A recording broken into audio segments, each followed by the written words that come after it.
कहीं घूमने जाओ और वहाँ हरियाली दिख जाए तो एक अलग ही मज़ा आ जाता है ना। अब जहाँ हरियाली नहीं होती, लोग जाते हैं टिकट कटवाकर या लॉन्ग ड्राइव करके उन हरे भरे हिल स्टेशंस पर। वैसे तो हर स्थिति और स्थान का अपना अपना मज़ा होता है, लेकिन कुछ तो खास है इस प्रकृति में जो हमें अपनी ओर खींच ही लेती है।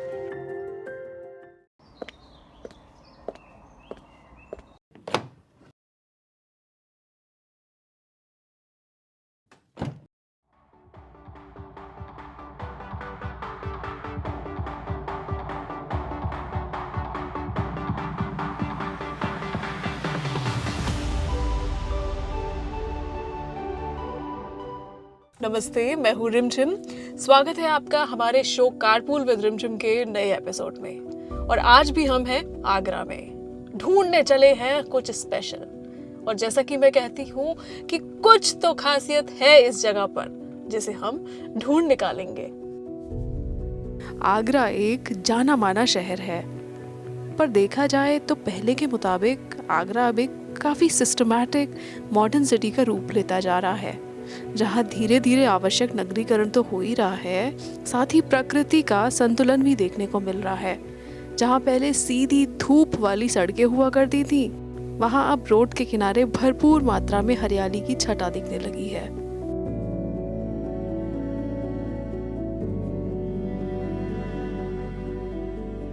हमारे मन में सवाल उठा कि कुछ सालों में आगरा की रूपरेखा एकदम से कैसे बदल गई। क्या वजह हो सकती है इसके पीछे? वजह दरअसल क्या नहीं, कौन है? ये हैं हरविजय सिंह बाहिया। एक एस्टैब्लिश्ड बिजनेसमैन होने के साथ साथ मिस्टर बाहिया ग्रीनरी लवर भी है। अपने घर के अलावा इन्होंने पूरे शहर को हरियाली से सजा देने की ठानी है। शहर के कई मुख्य भागों का इन्होंने रंग रूप ही बदल दिया है। हरविजय बाहिया को मैं स्कूल के दिनों से जानता हूँ। सेंट पीटर्स में हम लोग साथ पढ़ते थे। मैं समझता हूँ सबसे बड़ा कंट्रीब्यूशन हरविजय बाहिया का रिसेंट ईयर्स में रहा है ग्रीनरी को लेकर के। वो जो पॉकेट्स और ब्लॉक्स डेवलप किए हैं इन्होंने जगह जगह, और उसकी कंटिन्यूस मॉनिटरिंग की है, देखभाल की है, उससे वो टिक गए सारे के सारे। सर्वाइवल रेट इतना हाई है कि जो और किसी के एफर्ट में दिखाई नहीं देता है। चलिए जानते हैं एवरग्रीन मैन हरविजय बाहिया से कि उनका शौक आखिर कैसे एक अभियान में तब्दील हो गया। आपके मन में इतने बड़े स्तर पर प्लांटेशन करने का विचार कैसे आया? जैसे पॉपुलेशन बढ़ी है तो ऑब्वियसली शहर की गंदगी बढ़ गई है, और जो गंदगी नज़र आती थी मुझको जगह जगह पे, और वो मुझे बहुत डिस्टर्ब करता। आपने जगह किस आधार पर डिसाइड की कि इन जगह पर प्लांटेशन होना चाहिए? सबसे पहले तो यही था कि मैंने आगरा को चारों ओर से काफ़ी जगह घूमा और देखा। तो मैंने जो लोकेशंस सेलेक्ट करनी शुरू करी, तो मैंने कहा कि पहले हम कोई इंस्टीट्यूशंस में चले जाएं, जिससे कि वहाँ के यंग यूथ को एक एग्जाम्पल सेट हो और वो भी देखें कि यहाँ वृक्षारोपण हो रहा है। That was one of the objectives, and so इसलिए मैंने हिंदी संस्थान है, सेंट पीटर्स है, तो यहाँ पर मैंने अच्छी खासी प्लांटेशन करी है। पहले तो ये बिल्कुल प्लेन एरिया था, इसमें कोई पेड़ था नहीं, पर बाहिया साहब के जो है सत प्रयासों से उन्होंने खुद, मुझे याद है अच्छी तरह से कि 6-7 साल पहले जो है वो आकर के और उन्होंने अपने हाथों से नीम के पेड़ लगाए थे। उसके बाद बहुत सी लोकेशंस हैं, करकुंज है, फिर मैंने सेंट जॉन्स कॉलेज के सामने भी किया है, फिर मैंने पचकुइयाँ पे भी किया है। मैंने कितने वृक्ष लगाए हुए हैं आप गिन लीजिए और देख लीजिए आज उनका कितना बड़ा रूप ले लिया। सब नीम के पेड़ हैं। उस टाइम जब मैंने लगाए तो सब बच्चे बड़े खुश थे और बहुत साफ़ किया था। इसे यहाँ भी हमने बुलडोज़र चला के एकदम पहले पूरे चीज़ को लेवल किया, लेवल करके यहाँ सब कुछ करके तब हमने ये प्लांटेशन किया।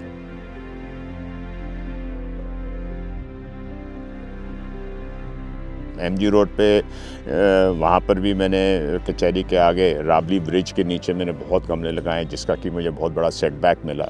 कितना बढ़िया मैंने अच्छा बना दिया था, पर वो 1 साल के अंदर ही लोगों ने उसको तोड़ दिया। कभी ट्रैफिक वालों ने तोड़ दिया, कभी लोगों ने तोड़ दिया, तो सारे मेरे गमले तोड़ दिए। तो वो these are few setbacks also भी हुए हैं, ऐसी बात नहीं है, परंतु फिर भी majority of my plantations have been successful. कौन सा साल था जब आपने सबसे पहला पौधा लगाया था? ये 2009-2010 से मैंने ये अपना कदम उठाया। सबसे पहली शुरुआत करने के लिए मैंने यही सोचा था कि we must set an example, और एग्जाम्पल सेट ऐसी जगह करें जहाँ पर प्लांटेशन करना, सफाई करना नामुमकिन है। तो मैंने सबसे पहली ये लोकेशन सेलेक्ट करी थी। ये मंटोला नाला है। इसकी स्थिति बहुत ही ख़राब थी, बहुत ही गंदी थी और बदबूदार थी। तो इसको पहले साफ़ किया हमने, रात काम करके बुलडोज़र चल के इसको ठीक कर दिया, और बिल्कुल प्लानिंग के हिसाब से हमने किया था। किस जगह पर कौन सा पौधा या पेड़ लगाया जाएगा, मतलब इसके बारे में आपने कैसे डिसाइड किया? मोस्टली मेरा कंसंट्रेशन उन पेड़ों पे है जो आगरा की धरती के लिए कंपैटिबल हैं। तो आगरा की धरती के लिए मोस्ट इम्पॉर्टेंट ट्री है नीम, पीपल, बरगद, गुलमोहर, अमलतास।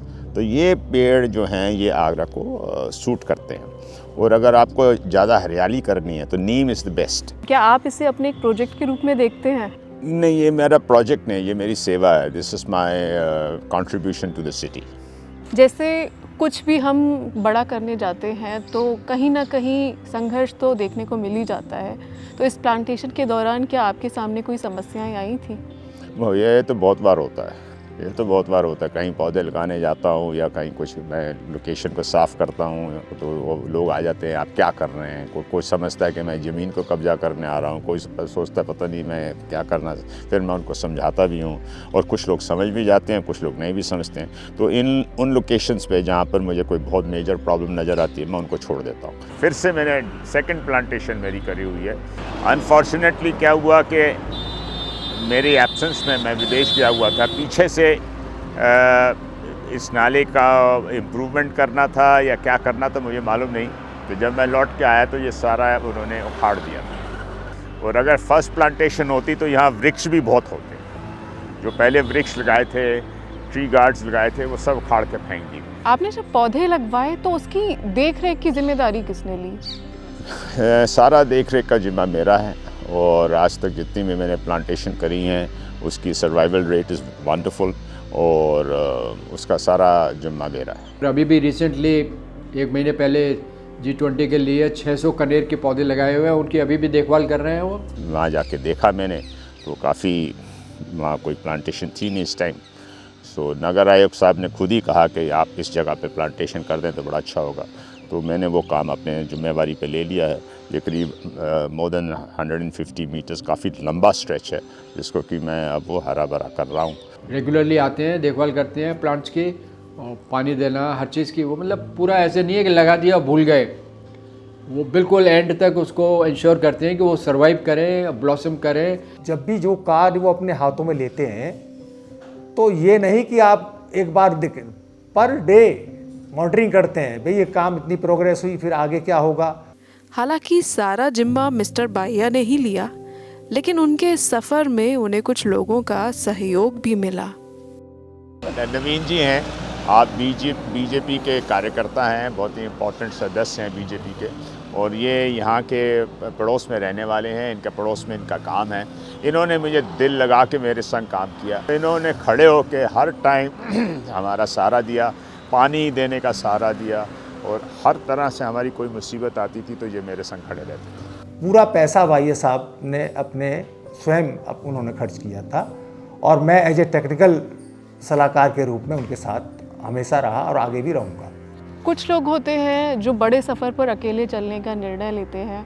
आपने गवर्नमेंट और प्रशासन के साथ मिलकर इस मुहिम को आगे बढ़ाने की सोची, तो इसके पीछे क्या वजह थी? देखिए, कोई भी काम अगर आप एडमिनिस्ट्रेशन और ब्यूरोक्रेट्स के संग मिल के करें तो उसमें आपको एडवांटेज होता है। एक तो जो लोकेशन होती है उसकी परमिशंस चाहिए होती हैं, तो उन लोगों को इन्फॉर्म करना बहुत ज़रूरी होता है कि मैं इस लोकेशन पे प्लांटेशन कर रहा हूँ। अब ठीक है कि अगर कोई इंस्टीट्यूशन में कर रहा हूँ वहाँ तो गवर्नमेंट की कोई परमिशंस नहीं होती हैं, पर जैसे MG रोड पे या कहीं तो वहाँ पर परमिशन लेनी ज़रूर होती है, क्योंकि गवर्नमेंट के अपने फ्यूचर प्लान्स होते हैं। हम उनका इम्पेडिमेंट ना बने, कल उनका कोई चीज़ और वो हम वहाँ वृक्ष लगा दें तो वो वृक्ष काट नहीं सकते हैं। So we have to have an understanding. तो म्यूचुअल रिस्पेक्ट के लेते हैं और उनका हम गाइडेंस भी कभी कभी ले लेते हैं कि आप यहाँ मत लगाइए, यहाँ लगा दीजिए।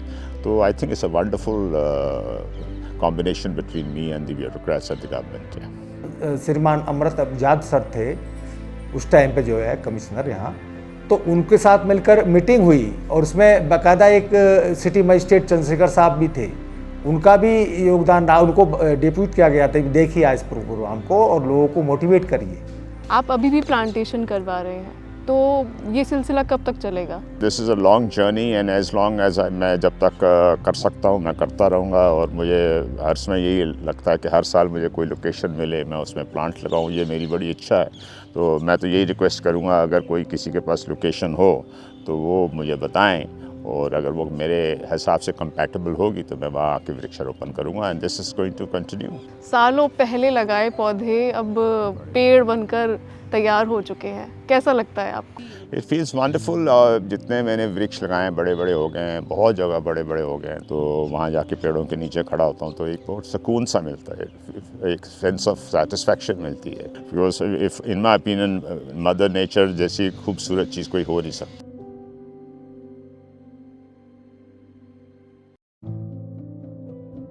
पर्यावरण से संबंधित कोई मैसेज जो आप लोगों को देना चाहें? मैं एक ही मैसेज दे सकता हूँ लोगों को, पूरे not only in Agra but the entire country, that सबसे पहले तो ये मैं आपको बता दूँ कि there is nothing more beautiful, nothing more divine than nature. और नेचर ही आपको बचाएगी in future. At the moment हम लोग लगे हुए हैं नेचर को डिस्ट्रॉय करने में। मैं यही रिक्वेस्ट करूँगा कि आप जहाँ भी कोई पौधा देखें उसको डिस्ट्रॉय ना करें, आप उसका देख रेख करें। और अगर आपके पास हिम्मत हो या आपके पास पॉसिबिलिटी हो तो ज़रूर एक वृक्ष लगाएं, so that the green cover बड़ा शहर का बढ़े और एनवायरनमेंट को अच्छा लगे।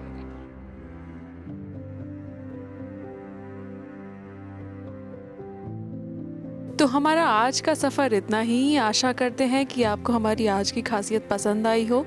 तब तक के लिए टाटा, टेक केयर, बाय बाय।